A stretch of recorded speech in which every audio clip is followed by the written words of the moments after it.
Wazia unaamka usiku wa manane na kukuta nyumba yako na nyumba za majirani zako wote wa kabila moja zinateketea kwa moto. Huna pa kwenda, unakimbilia kanisani kujificha na watoto wako wadogo, huku ukijua kuwa serikali yako ndiyo inayofadhili ukatili huo. Huu ndio mwanzo wa kusisimua na wa kuhuzunisha wa riwaya ya Guu za Jadi. Unaingia hospitalini kufanyiwa upasuaji mkubwa, kisha unagundua mtu aliyeshika kisu cha daktari hajawahi kusomea udaktari hata siku moja. Je, umewahi kujiuliza kwa nini kitabu cha fasihi kinaitwa jina fulani? Au kwa nini jadala lake lina picha za giza na milima mirefu? Leo unafichua siri kubwa iliyofichwa nyuma na anwani ya riwaya maarufu ya Guu za Jadi. Karibuni sana, Kiswahili ni rahisi. Subscribe. Leo tunafichua siri kubwa iliyofichwa nyuma ya jalada na anwani ya riwaya maarufu ya Guu za Jadi. Hiyo sio tu picha ya kuvutia mteja. Kila mti, kila mwanga na kila mlima kwenye jalada hili ni ujumbe mzito kuhusu maisha yetu ya kila siku. Leo tunaangazia uchambuzi wa picha ya jalada na maana ya anwani ya kitabu cha Guu za Jadi. Mwandishi ametumia picha hizi kama ramani ya kutuonyesha matatizo ya nchi ya Matuo, lakini picha pia inatupa mwanga wa matumaini. Tuanze na maana ya anwani yenyewe, Guu za Jadi. Neno guu linamaanisha vilele vya milima. Mwandishi atuelezi habari za kijiografia hapa. Ametumia neno hilo kama sitiari. Milima hii inawakilisha vikwazo, changamoto na matatizo makubwa ya kijamii yaliyodumu kwa miaka mingi, yaani ya jadi. Matatizo hayo ni yapi? Ni uongozi mbaya, ufisadi, ukabila, ubinafsi, umaskini wa kutupa na uharibifu wa mazingira. Sasa hebu tuangalie siri zilizopo kwenye picha ya jalada. Kwanza kuna picha ya mzee anayezungumza na mvulana. Hii inaashiria jinsi mtoto wa kiume katika jamii hii alivyofunikwa na matatizo, akatelekezwa na kunyimwa haki yake ya elimu na maendeleo. Pili, kuna uwanja usio na mimea na miti iliyofunikwa na giza. Hii inawakilisha uharibifu mkubwa wa mazingira na jinsi matumaini ya wananchi yanavyozimwa na viongozi wabaya. Lakini usikate tamaa bado. Mwandishi ametupa siri ya ushindi kwenye jalada hili. Nyuma ya miti hiyo kuna mlima mkubwa wenye vilele vinavyometa kwa mwanga juu yake. Mwanga huo unaonyesha kuwa kuna suluhu, kuna matumaini mapya yanayokuja nyuma ya milima hiyo ya shida. Huu ni utabiri wa mabadiliko chanya yaliyotokea pale mhusika Lonare alipochaguliwa kuwa mtemi wa nchi ya Matuo na kuleta ukombozi. Mwisho kabisa, mwandishi anatupa onyo kuhusu mila zetu. Anasema kuna mila zinazodunisha wanawake na kuwanyang'anya uhuru wa kujiletea maendeleo, huku mfano wa ubabe dume ukiendelea kudhalilisha akina mama na watoto. Wazia unaamka usiku wa manane na kukuta nyumba yako na nyumba za majirani zako wote wa kabila moja zinateketea kwa moto. Huna pa kwenda, unakimbilia kanisani kujificha na watoto wako wadogo, huku ukijua kuwa serikali yako ndiyo inayofadhili ukatili huo. Huu ndio mwanzo wa kusisimua na wa kuhuzunisha wa riwaya ya Guu za Jadi unaoendelea kuangazia. Hivyo tuangalie ndani kabisa ya muktasari wa mwanzo wa riwaya hii ya kipekee. Mwandishi anatupeleka moja kwa moja kwenye nchi ya Matuo, nchi inayovuja damu kwa sababu ya ukabila, ulafi wa ardhi na uharibifu wa familia. Hadithi inaanza kwa picha ya kusikitisha sana. Usiku mkuu Magwasha akiwa na wanao wawili Sayore na Kajewa wamejificha ndani ya kanisa. Mazingira ya nje ya kanisa yamejaa hofu. Jamii nzima ya Waketwa imekimbilia hapo baada ya makazi yao ya eneo la Matango kuchomwa moto.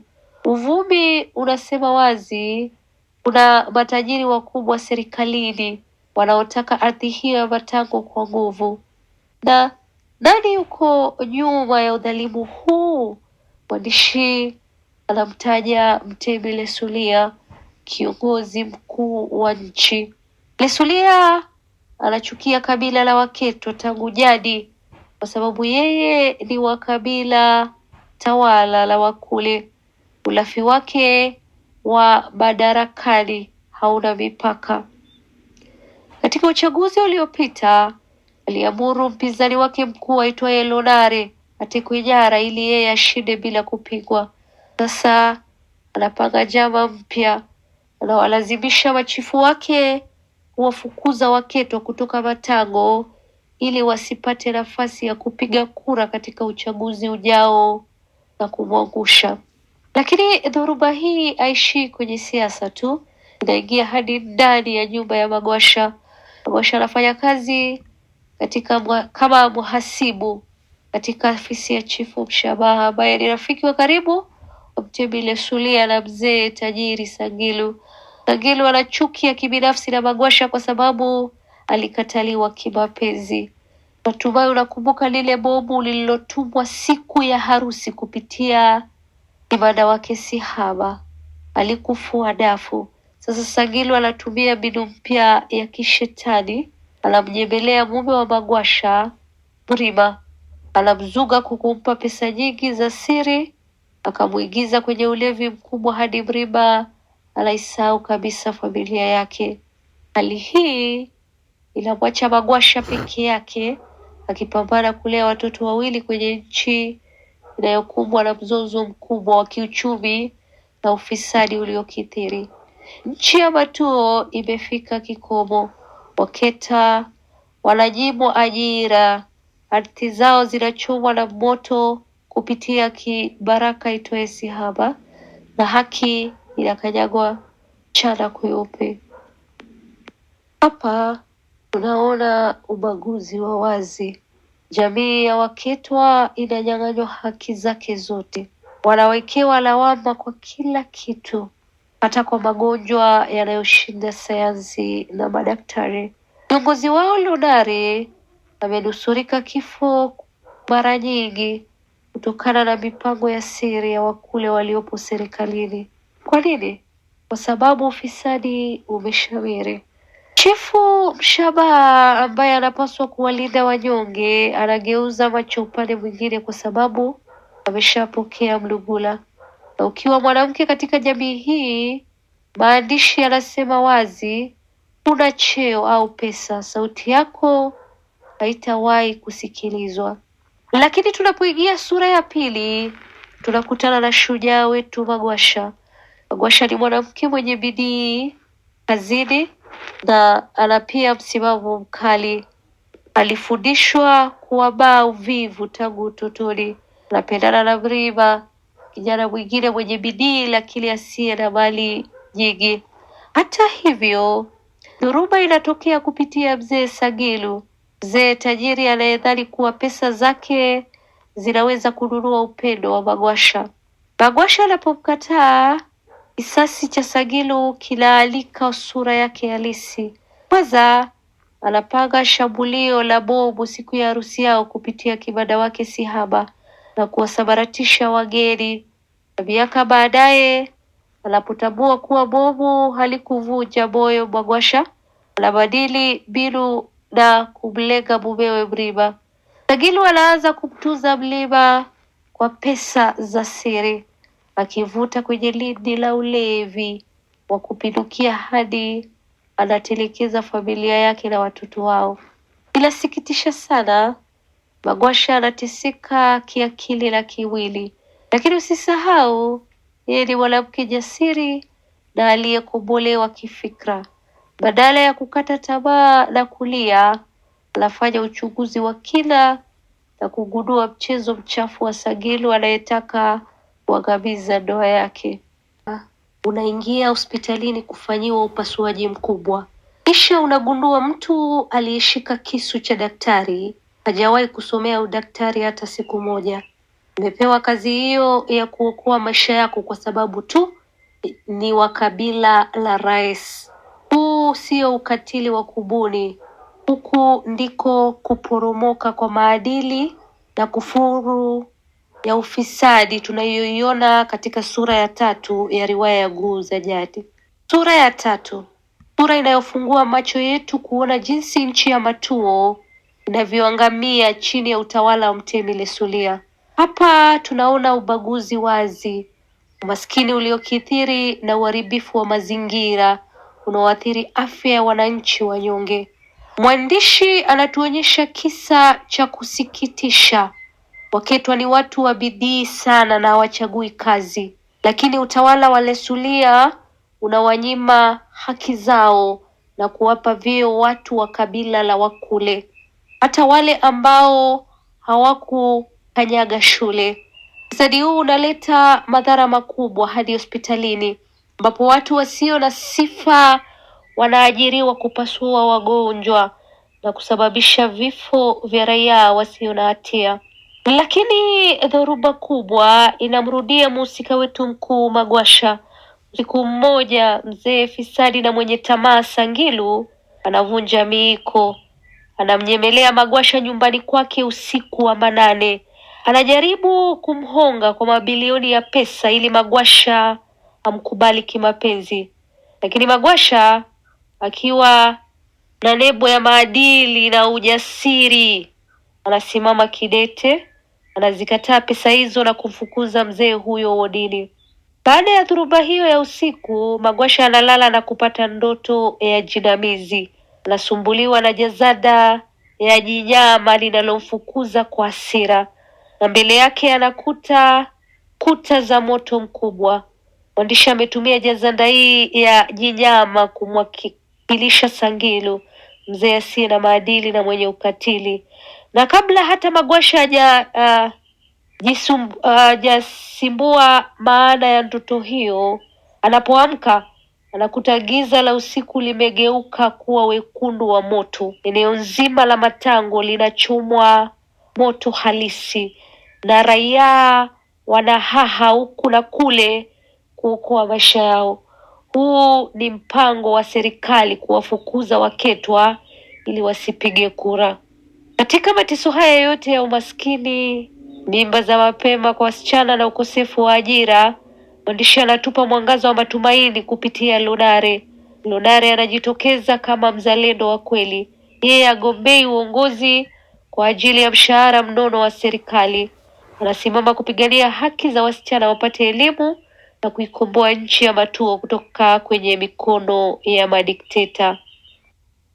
Fikiria viongozi wa serikali yako wanachoma nyumba yako usiku wa manane, kisha asubuhi wanakuja na mablanketi na chakula cha msaada, wakijifanya wanakuonea huruma.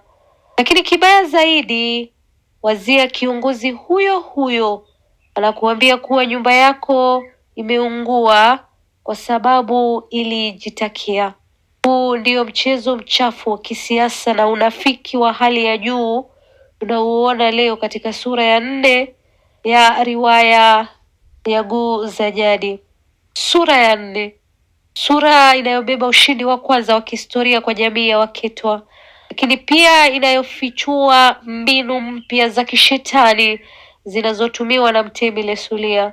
Sura hii inaanza asubuhi yenye baridi na majonzi makubwa.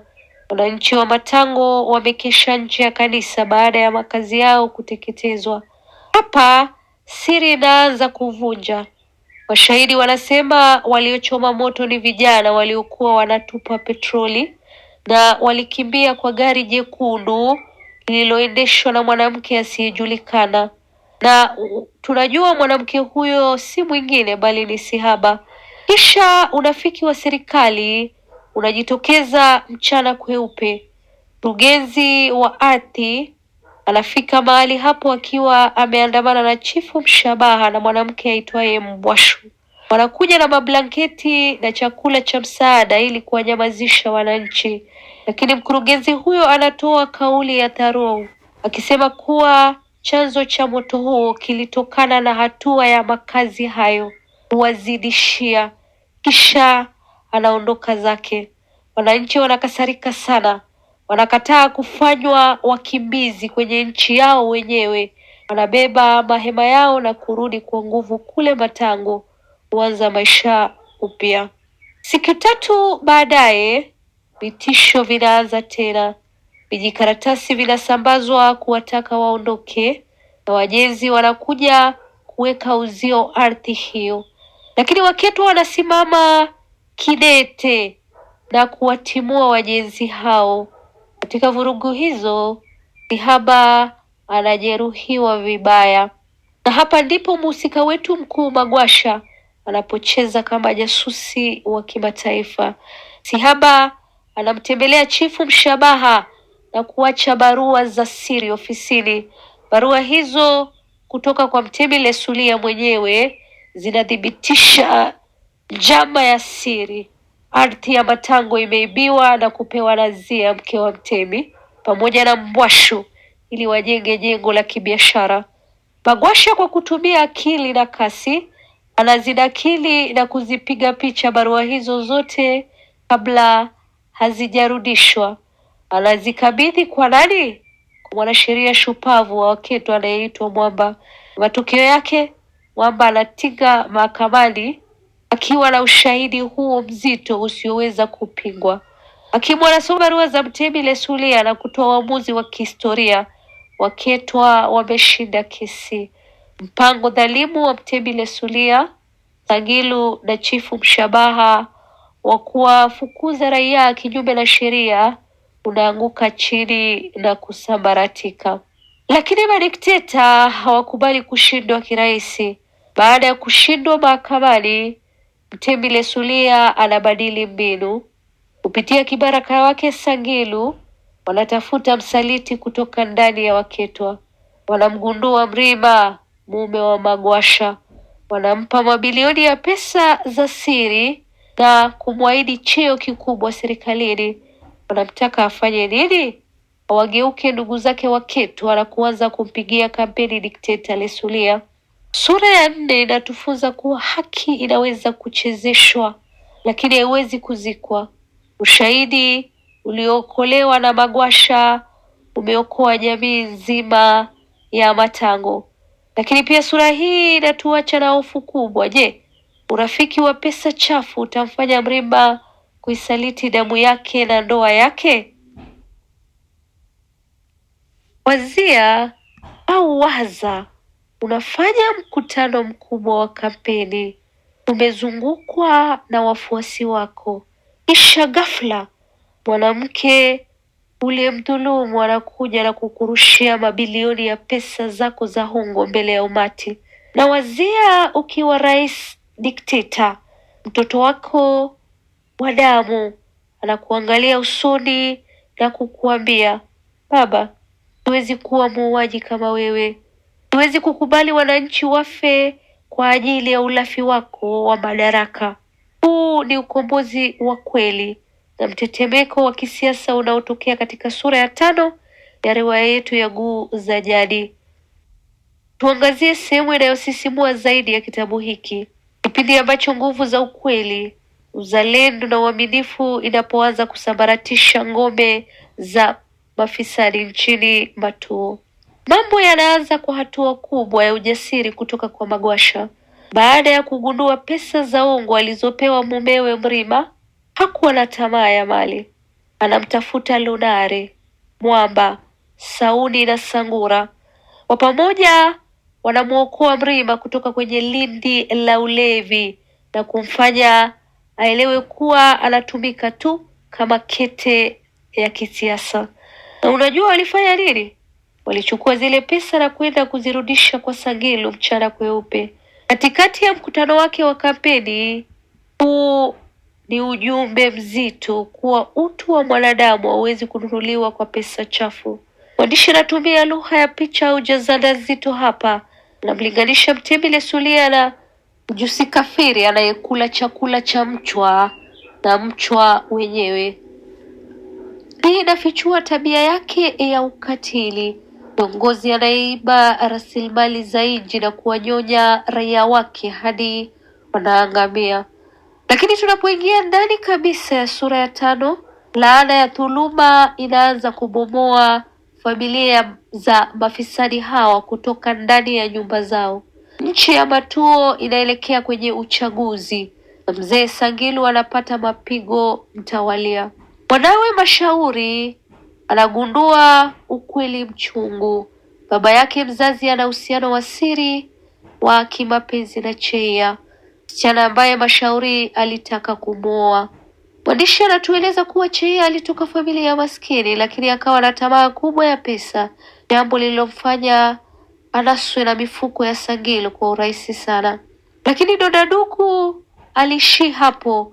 Mashauri anagundua pia kuwa baba yake ni mlanguzi mkubwa wa dawa za kulevya na mwizi wa ushuru.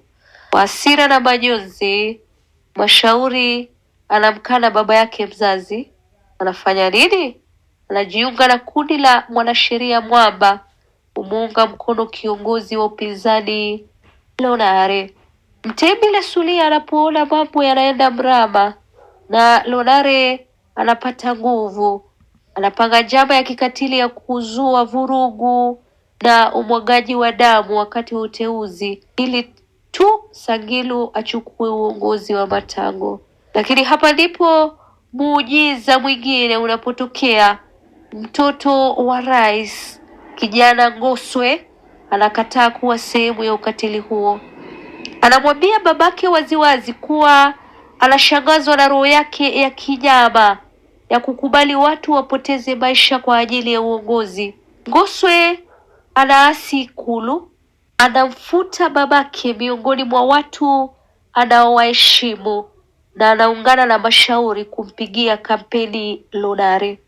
Dondoo hili linafundisha somo kubwa sana la maisha na la mtihani wenu. Linaonyesha mada kuu ya ukombozi na uasi wa kizazi kipya.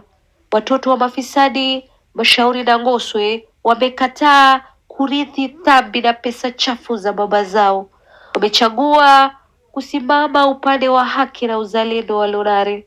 Hebu fikiria, ulikuwa mke wa rais, una nguvu, una utajiri na una majumba ya kifahari. Kisha ghafla serikali inachukua jengo lako la kibiashara na unakufa hospitalini kwa msongo wa mawazo. Na kabla ya kuvuta pumzi yako ya mwisho unamwambia mtoto wako siri nzito kwamba baba yake siye mzazi wake, bali ni yule mzee mwendo wazimu aliyepoteza akili zake. Haya ndiyo malipo mabaya ya kutisha yanayowakuta mafisadi katika hitimisho la riwaya ya Nguu za Jadi.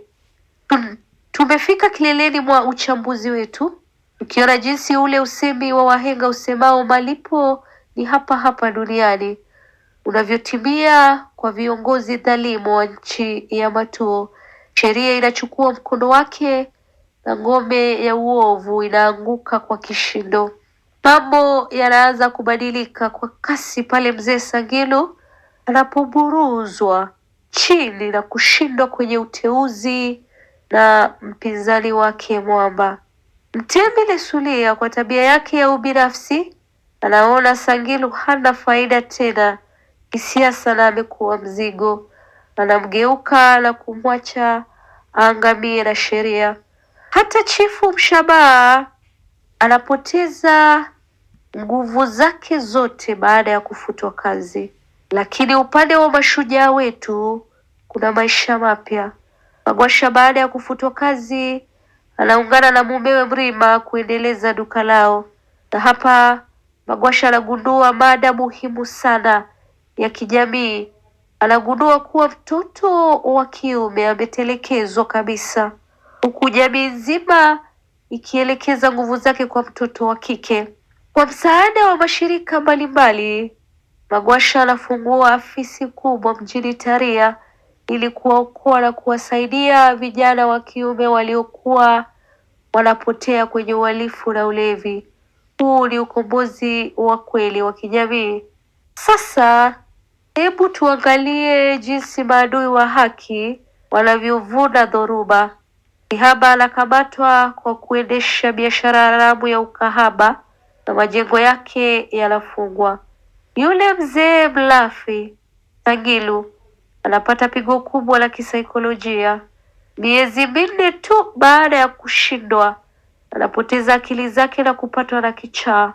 Mali zake zote zilizopatikana kwa ufisadi zinatwaliwa na serikali.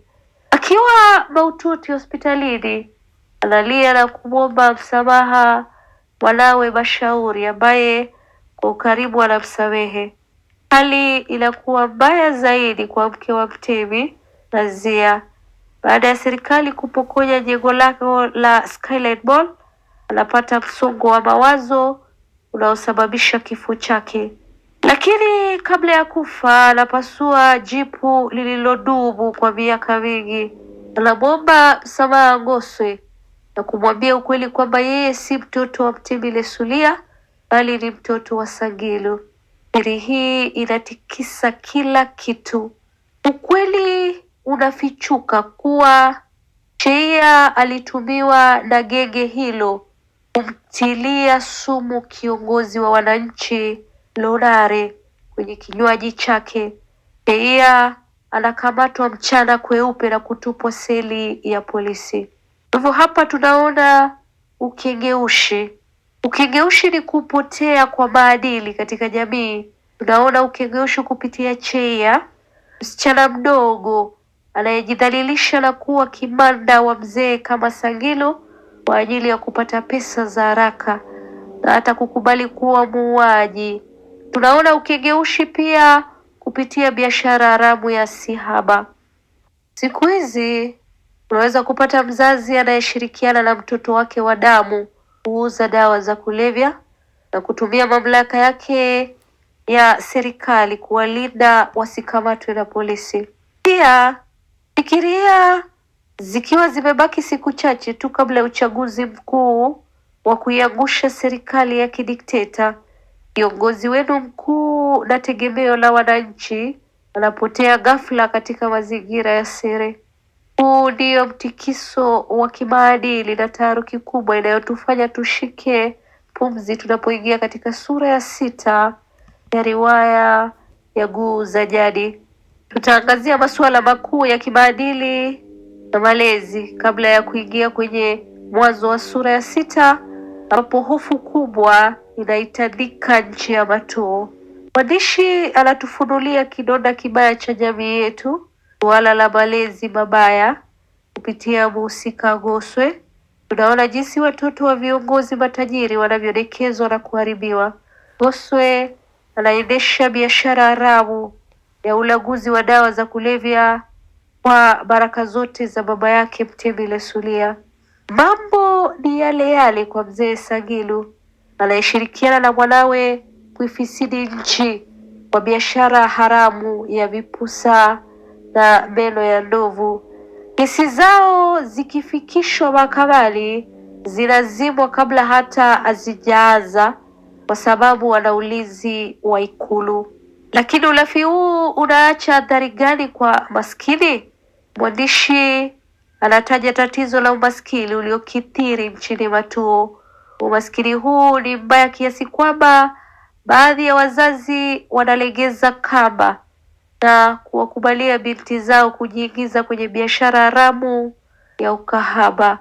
Mabinti hawa wanajirudisha kwa ajili ya kupata chakula, nguo na hata vipodozi, wakiamini kuwa kufanya kazi halali nchini Matuo hakuna faida tena. Huu ni ukengeushi mkubwa wa kimaadili. Hata hivyo, katikati ya kiza hiki, ujasiri wa Magwasha unaendelea kung'aa. Baada ya kufutwa kazi na Chifu Mshabaha kwa sababu ya msimamo wake wa kisiasa, Magwasha hatetereki. Anamkabili chifu huyo na kumwambia kuwa wanaotaka mabadiliko hawatatishwa na propaganda zao za ukabila na chuki. Mwandishi anatupa falsafa kuu ya maisha kupitia Magwasha kwamba kila mmoja wetu ni mwandishi wa kitabu cha maisha yake mwenyewe. Ni jukumu letu kupandikiza tumaini kwa wengine, na ndiyo maana Magwasha anafungua afisi ya kusaidia mtoto wa kiume aliyetengwa na jamii. Lakini sasa tunapoingia sura ya 6, pumzi inakatika, zikiwa zimebaki siku chache mno kuelekea uchaguzi mkuu wa nchi ya Matuo. Taarifa za kushtua zinasambaa. Lonare, sauti ya wanyonge na tumaini la mabadiliko, amepotea, haonekani. Hofu inatanda kila kona.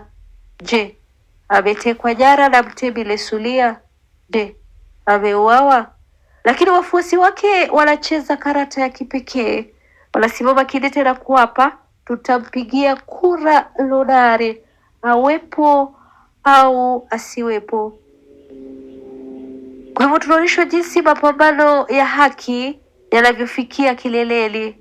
Malezi mabaya na pesa chafu za viongozi sasa zinakabiliwa na msimamo thabiti wa raia wanaokataa kurudi nyuma hata kiongozi wao akipotea. Asubuhi ya sikukuu ya uchaguzi mkuu, kiongozi wako wa matumaini anapatikana ametupwa mtaroni nje ya nyumba yenu, akiwa amepigwa hadi huko mahututi, karibu kufa. Tawala dikteta anapiga vifijo na kujaribu kufuta jina lake kwenye karatasi za kura, lakini wananchi wanajaa hasira na ujasiri. Wanapanga foleni ndefu kumpigia kura mtu huyo aliyelazwa mochari au ICU. Huu sio mwisho wa kusikitisha. Huu ni mwisho wa ushindi mkubwa wa kihistoria unaotokea leo katika hitimisho la riwaya ya Nguu za Jadi. Tukitazama sura ya 6 na dhamira kuu ya mwandishi, ni wakati ambapo giza nene la Mtemi Lesulia linafukuzwa kabisa na mwanga wa haki na ukombozi nchini Matuo. Mambo yanajiri kwa taharuki kubwa. Asubuhi ya uchaguzi, Lonare anapatikana ametupwa nje ya nyumba ya Magwasha akiwa mahututi kabisa. Mtemi Lesulia anafanya kila hila ili chama cha Lonare kifutiliwe mbali kwa sababu kiongozi wao hayupo jukwani. Lakini wananchi wa Matuo wameamka, hawadanganyiki tena. Wakati Lonare anakimbizwa hospitalini kuokoa maisha yake, raia wanajitokeza kwa mamilioni, wanapiga kura kwa umoja na ushujaa, na matokeo yake yanashtua Ikulu. Lonare anachaguliwa kuwa mtemi mpya wa nchi ya Matuo kwa kishindo kikubwa. Akiwa kitandani hospitalini, Lonare anaonyesha uongozi wa kipekee unaojengwa kwenye maadili. Anamwita yule kijana Goswe na kumpa ushauri wa kibaba. Anamwambia aache mara moja biashara haramu ya madawa ya kulevya na ulaguzi ili asije akateketeza kizazi kizima cha nchi hiyo kwenye maangamizi. Kisha anasimama na kuhutubia taifa kama simba aliyeshinda vita. Hotuba yake inajaza matumaini mioyoni mwa raia. Anasimama kuahidi kufufua uchumi uliorundikwa chini ya mafisadi na kukata mirija yote ya wizi wa mali ya umma. Anawaahidi vijana wasome ajira na anatangaza rasmi kuwa mfumo wa umeme dume uliomkandamiza mwanamke, kuisambaratisha nchi, sasa umefika kikomo. Kitu cha kushangaza zaidi, anawaonyesha upendo maadui wake wa kisiasa kwa kuwasamehe wote na kuwataka wananchi waepuke ukabila na kufichua maovu. Hapa ndipo tunapopata somo muhimu zaidi, suala la dhamira au mshabaha wa mwandishi. Mwandishi aliandika kitabu hiki kwa malengo makuu mawili. Kwanza, amekuja kukemea kwa ukali ugonjwa wa ukabila ulioshamiri katika jamii yetu na unaodumaza maendeleo ya nchi. Pili, dhamira yake ni kutuonyesha jinsi ufisadi na ulafi wa viongozi unavyoweza kubomoa asasi zote muhimu za kijamii. iwe ni familia, mahakama au hospitali. Mwisho wa Nguu za Jadi unatufunza somo kuu la maisha yetu: ukweli na kutotaka tamaa ni ngao thabiti. Licha ya Magwasha kufutwa kazi na nyumba zao kuchomwa, na licha ya Lonare kupigwa na kutupwa hoi, msimamo wao thabiti umeleta ukombozi wa taifa zima la Matuo. Je, umeelewa? Tafadhali niandikie maoni yako pale chini na uniambie video ambayo ungependa tufanye kesho. Shukran sana kwa kusubscribe na kwa kunisikiliza.